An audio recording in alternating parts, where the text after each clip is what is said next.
Hello, I'm Mr. Volkman and welcome to another flipped video lesson. Today's flipped video is titled Studying the Past, and it goes with the TCI Chapter 1.2. Let's begin, shall we? To start with, we're going to be talking about a group of people known as social scientists. Now, if you do a search on Google about social scientists, you're going to come up with a lot of different definitions. However, the group of men and women that we're going to be talking about are social scientists who study the past. And these men and women make educated guesses based on items that they find, also known as artifacts that they find. Now, I have educated guesses underlined, italicized, and bolded because that's what they do. They make guesses that are educated based upon items that they have found long ago.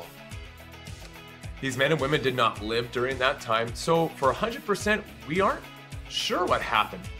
So please keep that in mind as we go through Chapter 1, that everything we're talking about are all, to the best of our knowledge, guesses based on the facts and the items that we have.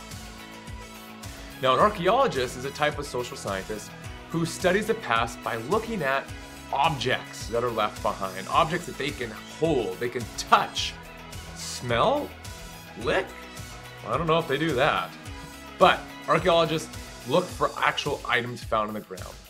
Think Indiana Jones, if you know who that is. A historian is a type of social scientist who looks at written works that are left behind.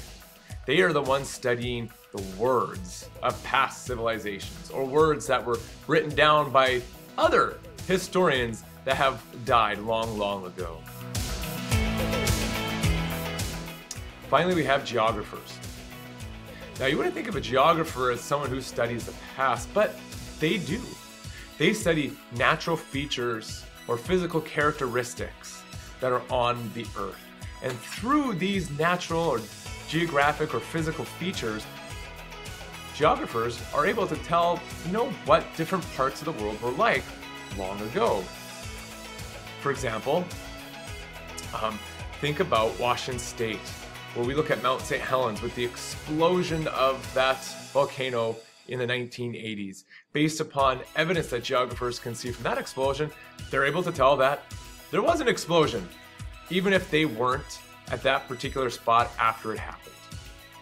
Well, thank you for watching this flip video. Please go to Moto and take the flipped assessment, and I am looking forward to seeing you in class.